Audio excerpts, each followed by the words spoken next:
أعوذ بالله من الشيطان الرجيم بسم الله الرحمن الرحيم ألم تر كيف ضرب الله مثلا كلمة طيبة كشجرة طيبة أصلها ثابت وفرعها في السماء تؤتي أكلها كل حين بإذن ربها ويضرب الله الأمثال للناس لعلهم يتذكرون ومثل كلمة خبيثة كشجرة خبيثة اجتثت من فوق الأرض ما لها من قرار يثبت الله الذين آمنوا بالقول الثابت في الحياة الدنيا وفي الآخرة ويضل الله الظالمين ويفعل الله ما يشاء صدق اللہ مولانا العظیم۔ یہ سورہ ابراہیم کے چوتھے رکوع کی 23-27 آیات آپ کے سامنے تلاوت کی گئی ہیں۔ اللہ رب کریم نے اپنے کلام میں ان آیات میں جو بات فرمائی ہے اس کا ترجمہ ایسے کیا گیا ہے: کیا تم دیکھتے نہیں ہو کہ اللہ نے کلمہ طیبہ کو کس چیز سے مثال دی ہے؟ اس کی مثال ایسی ہے جیسے ایک اچھی داس کا درخت، اس کی جڑ زمین میں گہری جمی ہوئی ہے، شاخیں آسمان تک پہنچی ہوئی ہیں، ہر آن کو اپنے رس کے روح سے اپنے پھل دے رہا ہے۔ یہ مثالیں اللہ اس لیے دیتا ہے کہ لوگ ان سے سبق لیں۔ اور کلمہ خبیثہ کی مثال ایک بدذات درخت کی سی ہے جو زمین کی سطح سے اکھاڑ پھینکا جاتا ہے، اس کے لیے کوئی استحکام نہیں ہے۔ ایمان لانے والوں کو اللہ ایک قول ثابت کی بنیاد پر دنیا اور آخرت دونوں میں ثبات عطا کرتا ہے، اور ظالموں کو اللہ دھٹکا دیتا ہے۔ اللہ کو اختیار ہے جو چاہے کرے۔ بہت ہی معزت العارا آیات قرآن پاک کی آپ کے سامنے آئی ہیں، اور معزت العارا اس لیے ہیں کہ ہماری عقیدے کی بنیاد اور جس کلمے کو پڑھ کر ہم اسلام میں داخل ہوتے ہیں اس کی مثال اللہ رب کریم اپنے کلام میں ارشاد فرما رہا ہے تاکہ اس کا عرفان ہمیں نصیب ہو۔ کلمہ تو ہم بھی پڑھتے ہیں زندگی میں، میرے خیال سے ہر روز بھی دوہرا لیتے ہیں، لیکن کبھی اس حقیقت کی طرف توجہ شاید نہیں ہوتی جس حقیقت کی طرف اللہ تعالیٰ توجہ کروانا چاہتا ہے۔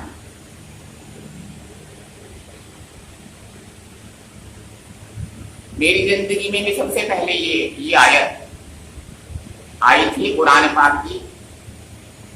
لٹریچر جو مولانا کے خطبات ہیں اس میں سب سے پہلے میرے سامنے یہ آیت آئی، تو میں بھی عجیب طریقے سے اس کا محسوس کیا ہے۔ آج تک مجھے احساس ہے کہ پہلی بار مولانا نے توحید کی حقیقت جب بتائی، کلمے کی حقیقت بتائی، تو وہاں پر مجھے یاد ہے کہ سب سے پہلے قرآن پاک کو میں نے اس طریقے سے دیکھا تھا۔ اس کی ان گہرائیوں کو تو میں نہیں سمجھا تھا تب، بچہ ہی تھا، لیکن باہر آ گیا۔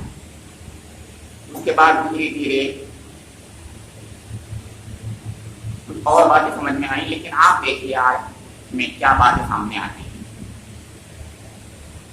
اللہ تعالیٰ فرما رہا ہے الم ترا کیف ضرب اللہ مثلا۔ الم ترا جب اللہ تعالیٰ فرماتا ہے ان سے بات شروع کر رہا، ترا تو دیکھنے کو کہتے ہیں، الم ترا کیا تم نے نہیں دیکھا؟ اب ہر شخص سے کہا جا رہا ہے، واحد کے سرے میں ہے، کیا تو نے نہیں دیکھا؟ اس کا مطلب یہ ہوگا ہر شخص سے کہا جا رہا ہے، میں آپ کا مخاطب ہے کہ کیا تو نے نہیں دیکھا؟ ہم کہتے ہیں آپ نے نہیں دیکھا، کیونکہ سب سے پہلے مخاطب حضور نبی اکرم، لیکن حضور نبی اکرم کے توسط سے ہم سب ہیں مخاطب، تو ہم نے نہیں دیکھا نہیں تو ہم نے غور نہیں کیا. اور جب ترا کی بات کرتا ہے اللہ تعالیٰ تم نے نہیں دیکھا، اس کا مطلب وہ حقیقت جو ہے کبھی دنیا میں، تاریخ کی دنیا میں بھی آئی ہوتی، اسی کو انسان کبھی دیکھتا ہے.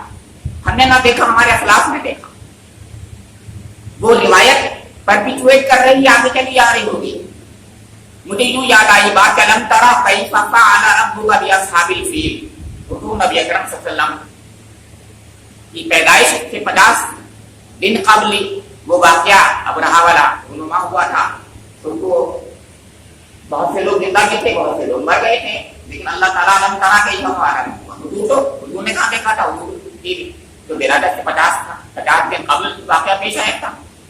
لیکن گویا ہوا ایسا واقعہ تھا جیسے آج ہی پیش آ رہا ہے. ایک بات تو دوسرے یہ کہ کیونکہ وہ حقیقت کی دنیا میں پیش آیا تھا، تاریخ گواہ تھی، تو لوگوں نے دیکھا تھا، اس لیے فرمایا کہ علم ترى، کیا تم نے دیکھا؟ یعنی کوئی حقیقت آنکھوں دیکھی حقیقت بن جاتی ہے. جب آپ بھی جانتے ہیں عین الیقین جب بنتا ہے تب حقیقت ہوتی ہیں وہ چیزیں. ہم بھی بہت باتیں کرتے ہیں، علم الیقین کی بھی باتیں ہوتی ہیں، لیکن عین الیقین جب تک نہیں آتا اس وقت تک وہ بات نہیں آتی. علم ترى میں عین الیقین کی طرف اللہ تعالیٰ اشارہ فرما رہا ہے. کیا دیکھا؟ اب ضرب المثل، مثل یعنی چوٹ مار دینا، ضرب کو کہتے ہیں آپ کو، یعنی اللہ تعالیٰ بہت زوردار انداز میں ایک مثال دے رہا ہے.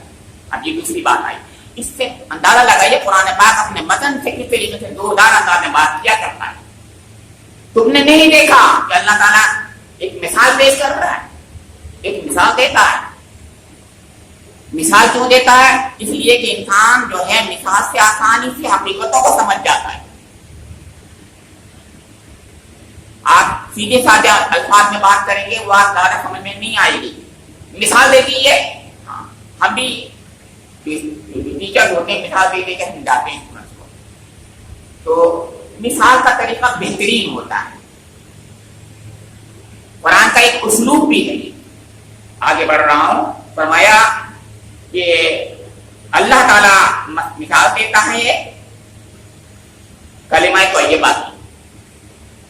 کلمہ کوئی بھی بات ہوتی ہے تو کلمہ کہتے ہیں. طیبہ پاک، پاک کلمہ، بہت پاکیزہ قول، حق پر مبنی، راستی پر مبنی قول، بات، اس سے زیادہ حق اور سچی اور راستی اور پاکیزہ بات ہو ہی نہیں سکتی. اس کو کلمہ طیبہ کہا جائے گا. عقیدے پر بھی شامل ہو جاتا ہے، عقیدہ نظریہ پر بھی اس میں شامل ہو جاتا ہے. عقیدہ، نظریہ، بات، قول، کلمہ. میرا جی چاہتا ہے کہ اللہ تعالیٰ نے کلمہ طیبہ کہا ہے تو میں کلمہ طیبہ ہی کہوں. کلمہ طیبہ ہی میں کہہ رہا ہوں، لا الہ الا اللہ محمد رسول اللہ. میں پورا کلمہ پڑھ رہا ہوں اور پورا ہی کلمہ طیبہ ہے. آپ جانتے ہیں کلمہ توحید بھی ہے، کلمہ رسالت بھی ہے. تو کلمہ طیبہ کی اللہ مثال دے رہا ہے. ٹھیک ہے، حضور نبی اکرم کے بعد محمد رسول اللہ ایڈ ہو گیا ہے، لیکن کلمہ لا الہ الا اللہ حضرت آدم سے شروع ہو رہا ہے. اس دنیا کی پیدائش سے جب انسان اس دنیا میں وجود آیا تب سے کلمہ لا الہ الا اللہ نہیں. حقیقت کے لحاظ سے اگر دیکھوں گا تو کائنات جو بنی ہے وہ کلمہ لا الہ الا اللہ پر مبنی ہے. اب میں یہی بات کہنا چاہ رہا ہوں. کیوں؟ اس کے اندر ہے اشارہ، اس آیت میں اشارہ ہے. کیسے؟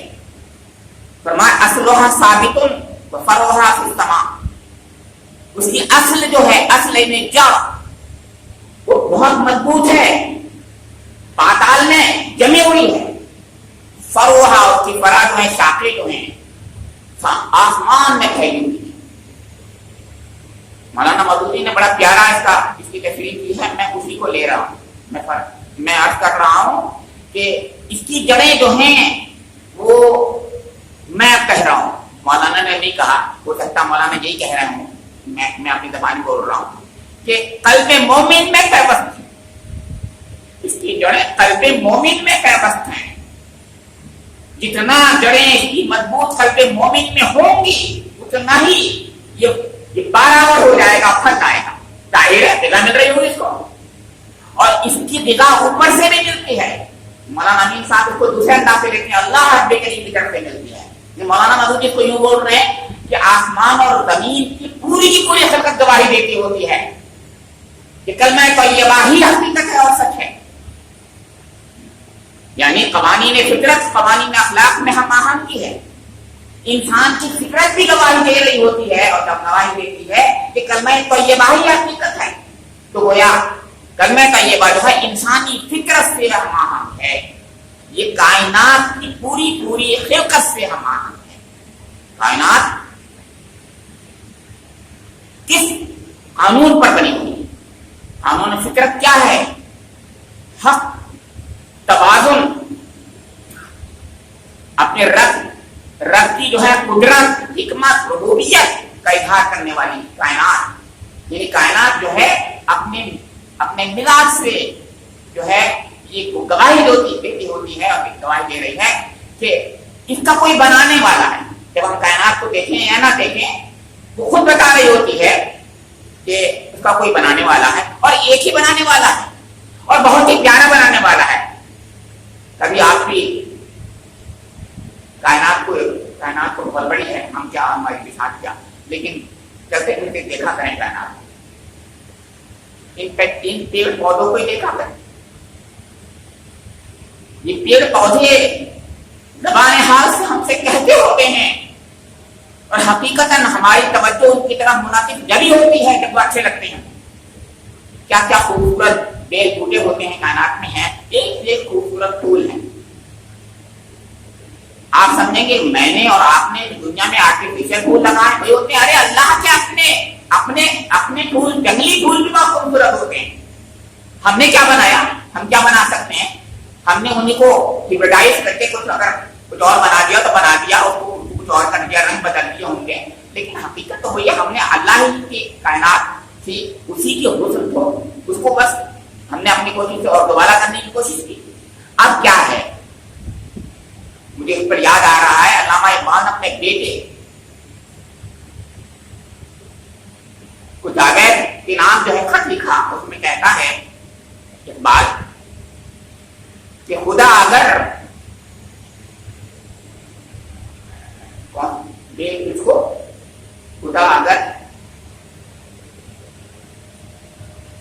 تو کہا گیا ہے کہ سکوت لالا اور گل سے کلام پیدا ہے. سکوت لالا اور گل سے کلام پیدا ہے، یعنی ان کا سکوت جو ہے وہ اپنے میں بول رہا ہے. خدا اگر دل فطرت شناخت دے تجھ کو، خدا اگر دل فطرت شناخت، یہ فطرت شناسی ہے، اگر دے دے تجھے تو سکوت لالا اور گل سے کلام پیدا کر. ہمیں بھی یہ کلام پیدا کرنا چاہیے. نہیں، بات یہ نہیں کہ ہم پیدا کریں، وہ ہم سے بولتے ہوتے ہیں، وہ کمیونیکیٹ کرتے ہوتے ہیں ہم پہ کہ اے اللہ کے بندو، ہم تمہاری خدمت کے لیے بنائے گئے. اے اللہ کے بندو، تمہارا رب بہت ہی پیارا ہے، بہت ہی حسین و جمیل ہے. اللہ جمیل وہ یحب الجمال، یہ کہتا ہوتا ہے، ہر بیل بوٹا کہتا ہوتا ہے. تو جب ہم کیا ہوتا، اس سے ہمیں عرفان الہی ہمیں حاصل ہوتا ہے. اللہ رب کریم سے قربت اور محبت حاصل ہوتی ہے. یہی تو مقصد ہے. ہمارے دل میں جو ہے کلمہ لا الہ الا اللہ کی جڑیں پیوست ہوتی ہیں، ہمارے دل کو غذا ملتی ہوتی ہے ایمان کی کلمے سے. تو اللہ تعالیٰ جو ہے، یعنی کائنات کی بات میں نے کہا، اس میں سے درختوں کی بات کر دی. سورج چاند دیکھتے ہیں تو کیا وہ ہم سے بات نہیں کرتے ہوتے ہیں؟ وہ بھی بات کرتے ہوتے ہیں.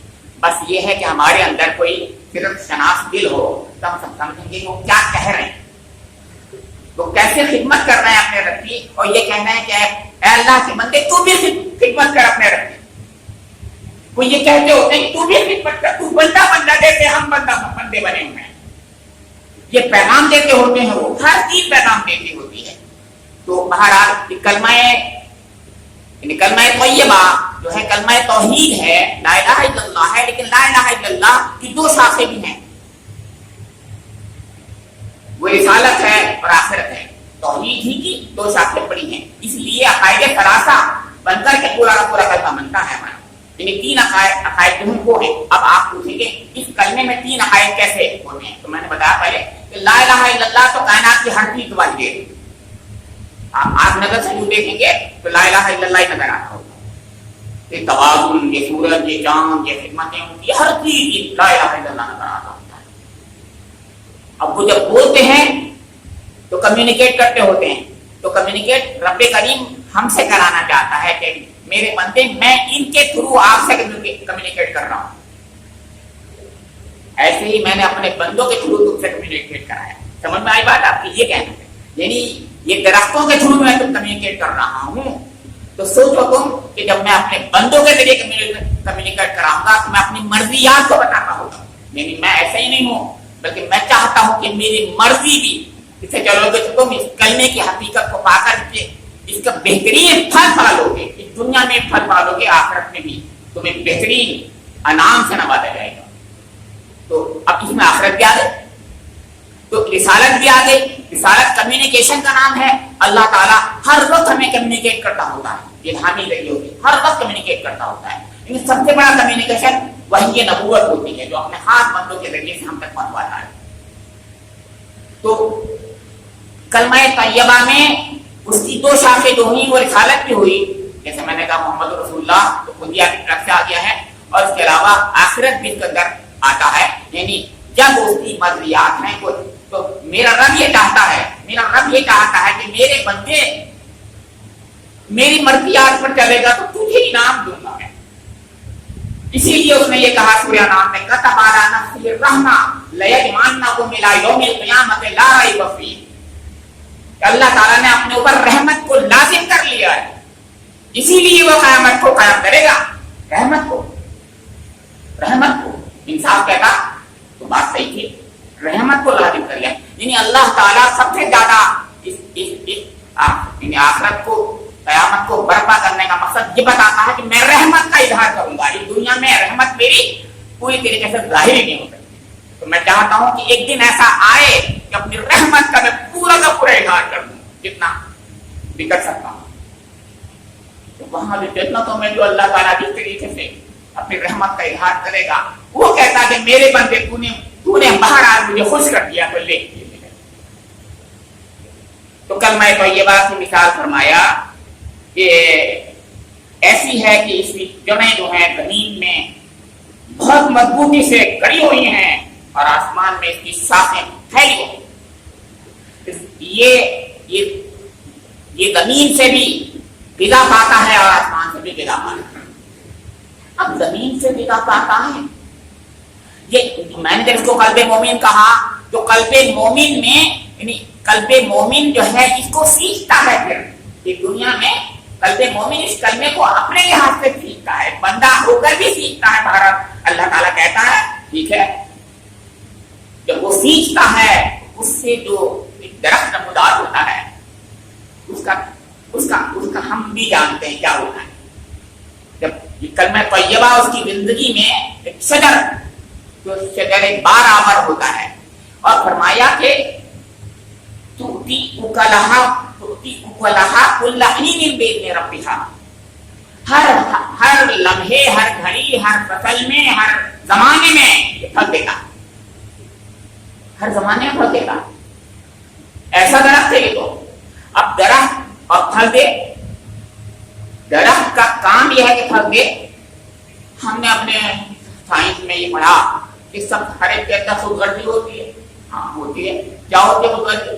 انہوں نے کہا کہ پیڑ یہ چاہتا ہے کہ اپنے گٹھلیوں کے ذریعے سے ان کو پھیلوا دے, بیجوں کے ذریعے سے منتشر ہو جائیں.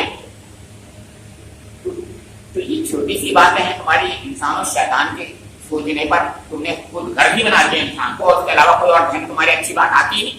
لہٰذا یہی بات تم کہتے ہو. ارے خدمت خلق اس کا اپنا سب سے بڑا گول ہے. اس کا درخت کا گول یہ ہے کہ وہ دنیا کو سایہ دیتا ہے اور درخت کا گول یہ ہے کہ وہ دنیا سے جب میری مراد ہے تو انسانوں ہی کو نہیں جانوروں کو بھی جو ہے پھل دیتا ہے. سب کو پھل دیتا. کھاؤ میرا کوئی بدلے میں لیتا ہے کچھ نہیں. مومن کو ایسا ہی ہونا. جس مومن کے قلب میں یہ کلمہ راسخ ہو جائے گا اس کی مثال یہی ہوگی، وہ دنیا کی خدمت کے لیے اپنے کو ہر وقت تیار پائے گا اور وہ اس کے بدلے میں کچھ نہیں چاہے گا، وہ صرف اللہ سے چاہے گا جس کا میں نے ابھی ذکر کیا، اس اللہ سے کہ قسم علی نفسہ الرحمہ، یہ رحمت کا جو ظہور کرے گا اس کا کچھ حصہ آ کر مل جائے تو اس سے بڑی بات ہو نہیں سکتی۔ تو اللہ تعالیٰ اس کلمے کا پھل بتا رہا ہے، اس کلمے کا دنیا میں پھل یہ ہوتا ہے کہ وہ مومن بندہ ایسا ہو جاتا ہے کہ دنیا کی خدمت، دنیا کی منفعت کے لیے ہی زندگی اس کی ہو جاتی ہے، اس کا مشن یہی ہوتا ہے کہ میں دنیا کی، انسانیت کی، کائنات کی سب کی خدمت کروں۔ ہم نے سمجھا ہی نہیں اس کلمے، ہم نے کلمے کو نہیں سمجھا، ہم نے لا الہ الا اللہ کا مطلب کیا سمجھا، آپ سمجھ رہے ہیں؟ کچھ سمجھا ہے؟ کچھ نہیں سمجھا۔ یہ کلمہ انسانی زندگی میں وہ انقلاب رونما کرتا ہے جس سے انسانی قلب میں سکون ہی سکون ملتا ہے۔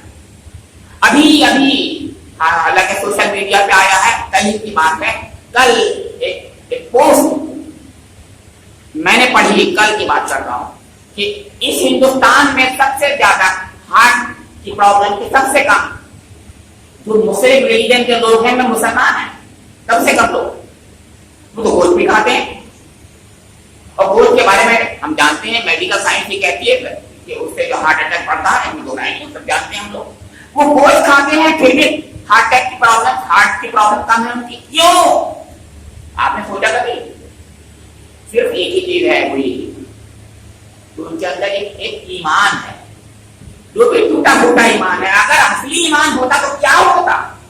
اصلی ایمان ہوتا تو کیا ہوتا؟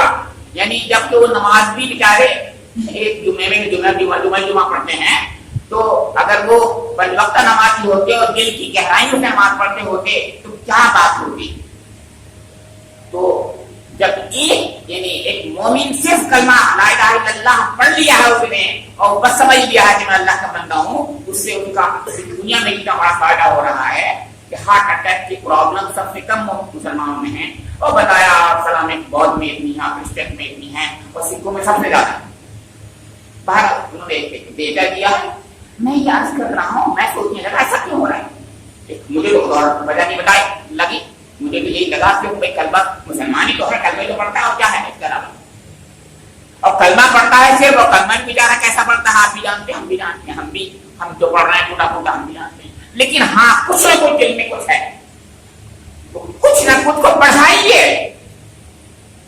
کل میں اس کو جو ہے اس کی افزائش کیجیے، تو اس دنیا میں بھی آپ کو وہ کچھ ملے گا جس کا ذکر اللہ تعالیٰ فرما رہا ہے کہ اس کا اثر جو ہے آگے ہے وہ یثبت اللہ الذین آمنوا بالقول الثابت فی الحیات الدنیا والآخرہ، دنیا اور آخرت دونوں میں قول ثابت کی وجہ سے اس کو جو ہے جنہیں استحکام ملتا ہے۔ تو یہاں پر بات فرمائی کل حین بإذن ربھا، اپنے رب کے اذن سے ہر زمانے میں وہ پھل دیتا ہے۔ ہم بھی اپنے ایمان کو ایسا مضبوط کریں، میں عہد کر رہا ہوں آپ بھی عہد کریں کہ وہ پھلدار ہو جائے، ایسا پھلدار اس سے دنیا کو منفعت ملے، دنیا والے ہمارے قریب آئیں، نفرتیں تو ہو سکتی ہیں، شیطان تو ہے کام کرے گا، ضرور کرے گا، لیکن ہم جو ہے اپنی طرف سے کوئی موقع نہ دیں، اور ہم محبت اور جواب محبتوں سے دیں، ان کے کانٹوں کا جواب پھولوں سے دیں، کیونکہ قرآن کہہ رہا ہے، ہم نہیں کہہ رہے، ہم اس لیے نہیں کہہ رہے ہم ڈر گئے ہیں، ہم بالکل نہیں ڈرتے، بلکہ ہمارے اندر تو مضبوطی ہے اس کلمے کی وجہ سے، جس کو سب جانتے ہیں، اور مضبوطی ہوگی، وہی مضبوطی ہوگی۔ فرمایا کہ وَيَضْرِبُ اللَّهُ الْأَمْثَالَ لِلنَّاسِ لَعَلَّهُمْ يَتَذَكَّرُونَ، اللہ تعالیٰ انسانوں کے لیے مثالیں دیتا ہے تاکہ لوگ سبق حاصل کریں، ذکر حاصل کریں، نصیحت حاصل کریں، یا دہانی حاصل کریں، کچھ حاصل تو کریں، سبق تو لیں۔ وَمَثَلُ كَلِمَةٍ خَبِيثَةٍ كَشَجَرَةٍ خَبِيثَةٍ اجْتُثَّتْ مِنْ فَوْقِ الْأَرْضِ مَا لَهَا مِنْ قَرَارٍ۔ اس سے پہلے یہ بات اور ذرا چھوڑ ہٹیں، وہ بات یہ ہے کہ کلمہ توحید یا عقیدہ توحید کیا چاہتا ہے، ہم سے کیا مطالبہ کرتا ہے، کیا مطالبہ کرتا ہے۔ اس مطالبے کو مولانا محمد علی جوہر کے اس شعر میں سیکھیے، معلوم ہوگا کیا غم ہے اگر ساری خدائی ہے مخالف، کیا غم ہے اگر ساری خدائی ہے مخالف، کافی ہے اگر ایک خدا میرے لیے، اگر ایک خدا میرے لیے ہے تو وہ کافی ہے، ساری کی ساری خدائی اگر ہماری مخالف ہو تو ہمیں کوئی غم نہیں ہو، تب ہے توحید۔ توحید اور پھر کہا توحید تو یہ ہے، یہ تو توحید ہے، توحید تو یہ ہے کہ خدا حشر میں کہہ دے یہ بندہ دو عالم سے خفا میرے لیے۔ کیا ایسا ہے کہ اللہ رب کریم ہمارے لیے کہہ دے کہ یہ بندہ سارے دنیا سے اس لیے خفا تھا، اس لیے خفا تھا کہ رب سے لوگ دور ہو گئے،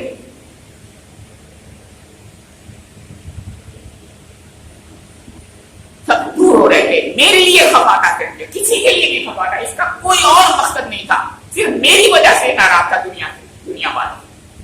یہ ہے توحید، توحید اسے کہتے ہیں۔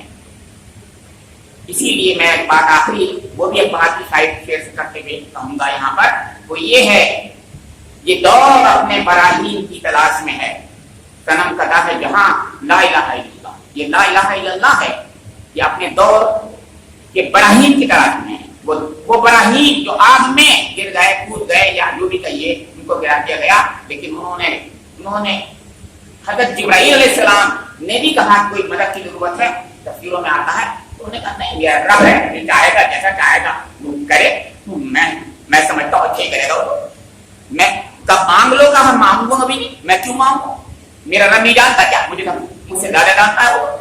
اللہ تعالیٰ نے وہی کیا، قلنا یا نار کونی بردم وسلاما علی ابراہیم، ہم نے کہا آگ سے کہ ابراہیم سلامتی کے ساتھ ٹھنڈی ہو جائے، ابراہیم آج بھی وہ آگ ٹھنڈی ہو سکتی ہے، آگ جو دلوں کی آگ ہے، آگ جو دنیا بھر میں بارود کی طرح پھیل رہی ہے، وہ ٹھنڈی ہو جائے گی انسان۔ اب اس کے برخلاف ایک دوسرا کلمہ ہے، کلمہ خبیثہ، اب اس کو زیادہ سمجھانے کی ضرورت اس لیے نہیں ہے، وہ باطل کلمہ ہوگا، وہ شرک ہوگا، وہ بدعت ہوگی، وہ تحریت ہوگی، وہ غلط عقائد ہوں گے، وہ شیطان کا طریقہ ہوگا، شیطان کے خیالات ہوں گے، گندگی ہوگی، یہ کلمہ خبیثہ ہوگا، اور اس کی مثال جو ہے وہ شجر خبیثہ کی طرح ہوگی۔ مفسرین کو حنظل کہا، عرب میں ایک طرف تب ہوتا ہے، اس میں سبھی خرابیاں ہوتی ہیں، سبھی برائیاں ہوتی ہیں، کانٹے دار بھی، بدبودار بھی، ہاں، اور اس کے اندر جو ہے وہ تحلیل آتی ہے، کیا کیا چیز نہیں ہوتی، ایک حنظل ابراہیم کہتے ہیں اس کو، شاید مجھے نہیں پتا کیسا ہوتا ہے وہ، لیکن بہرحال ایک وہ تو مثال ہے، وہ تو اصلی چیز یہی ہے کہ سب سے زیادہ خراب کمزور، سب سے زیادہ برا، گھورے پہ اگنے والا درخت ہوتا، دنیا کے گھورے پہ اگے ہوئے ہیں یہ لوگ، جس کو ہم سمجھ رہے ہیں کہ یہ تہذیب ہے، یہ سویلائزیشن ہے، کوئی سویلائزیشن نہیں، گھورے کی تہذیب ہے، گندگی کی تہذیب ہے، کوئی بھی ہو اللہ کی توحید کے علاوہ جو تہذیب، وہ تہذیب ہے ہی نہیں، اس کو تہذیب کہنا ہی اس کے تہذیب کے ساتھ ظلم ہے، مذاق ہے، تہذیب مہذب ہونے کا نام ہوتا ہے۔ فرمایا اللہ تعالیٰ نے کہ اس کو کوئی قرار نہیں ہے زمین میں، ٹھیک ہے وقتی طور پر کچھ شیطان اور اس کے ایجنٹوں نے اس کو جو ہے یعنی ہاں ہاں کر کے ہو کر کے شور مچا کر ہاں اپنا اس کو بتا دیا ہے کہ یہ بہت اچھا ہے، بہت اچھا ہے، اپنے علم اور جھنڈوں سے اس کو اونچا کرنے کی کوشش کی ہے، وقتی طور پر ہو گیا ہے، لیکن ایسا نہیں ہوتا۔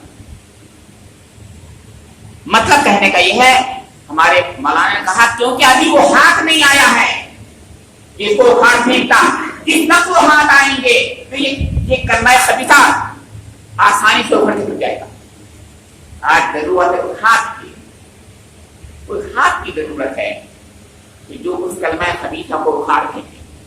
ایسے نہیں ہے کہ وہ دراتی سے یا کھرپے سے ہٹائے، نہیں، اپنے اخلاق سے نکالے، اپنے پیار و محبت سے نکال دے، بہت آسانی سے نکال دے، وہ نکل جائے گا، دلوں میں گھر کر کے نکال دو۔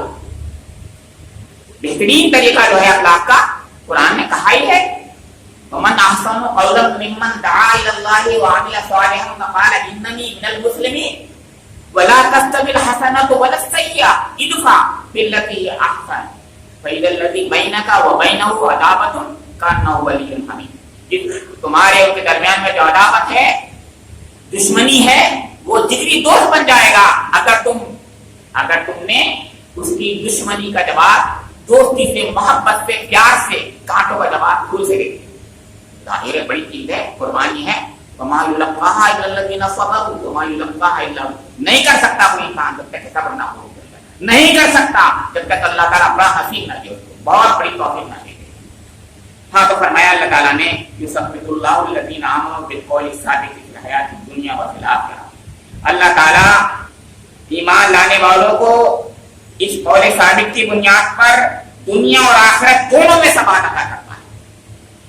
دنیا کی پھر میں نے آپ شروع کر رہا ہوں اللہ تعالیٰ سے کہ تاریخ بتا رہی ہے کہ دنیا میں جب جب توحید پر مبنی نظام قائم ہوا ہے اس میں استحکام آیا ہے، اور اس کے ذریعے سے دنیا کے اندر یعنی وہ محبتیں قائم ہوئی ہیں، وہ تہذیب قائم ہوئی، جس کا میں ذکر کر رہا ہوں، وہ تہذیب کہ دنیا اس پر رشک کر سکتی ہے کہ ہاں یہ تہذیب، اسے تہذیب کہتے ہیں۔ یہ دینے والے تھے، یہ دینے والے نہیں تھے، یہ دینے والے ہیں۔ دنیا میں انہوں نے کچھ دیا، ہم بھی دینے والے بن جائیں۔ فرمایا گیا کہ اس کے ذریعے سے ثبات، استحکام بخشتا ہے اللہ تعالیٰ، دلوں کو بھی، معاشروں کو بھی، پوری دنیا کو بھی۔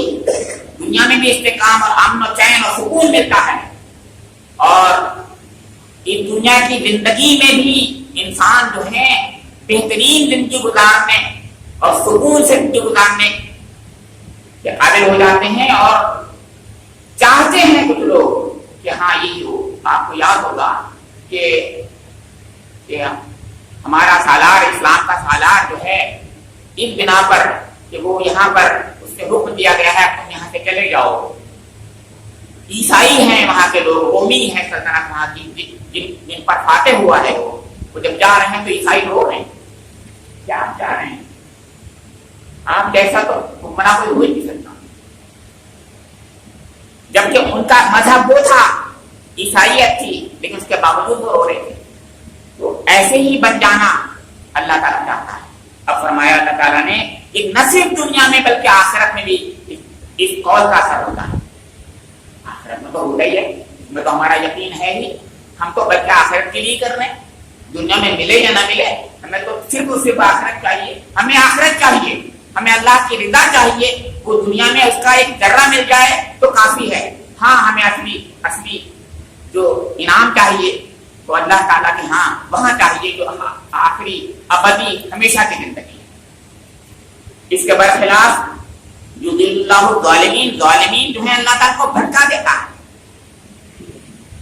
یہ ظلم جو ہے شرک کا نام ہے، یہ ظلم کفر کا نام ہے۔ ہر وہ شخص جو اللہ کی نافرمانی کرتا ہے، اللہ تعالیٰ کو بھول جاتا ہے، وہ ظالم ہے۔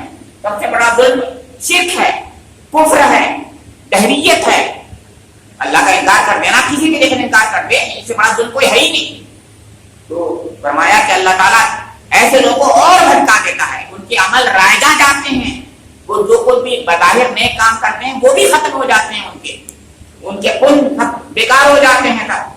اس لیے اس اپنے رب کو انہوں نے راضی نہیں کیا، اس ایک رب کو راضی نہیں کیا۔ تو فرمایا کہ اللہ تعالیٰ جیسا چاہتا ہے کرتا ہے، وہ بابت کرتا ہے، آلمائٹی ہے۔ پھر سوچیے کلمہ طیبہ، اللہ تعالیٰ ہمیں جس مثال سے سمجھا رہا ہے کتنا پیارا کلمہ ہے۔ اللہ رب کریم ہم سب کو اس کلمہ طیبہ کا چھوٹا سا عرفان نصیب فرمائے، وہ عرفان جس کے ذریعے سے ہمارے قلب منور ہو جائے، جس سے ہماری زندگی جو ہے پرنور ہو جائے، جس سے ہمارا معاشرہ نور علی نور بن جائے، جس سے ہمارے سارے الفتیں دور ہو جائیں، جس سے ہمارے مسائل دور ہو جائیں، جس سے آج کے سارے مسائل ختم ہو جائیں، جس کی وجہ سے اللہ رب کریم اس دنیا میں اسلام کو فتح یاب کرے۔ اس کے بعد ہمیں اللہ تعالیٰ آخرت میں سرور فرمائے۔ ربنا تقبل منا انک انت السمیع العلیم وتب علینا انک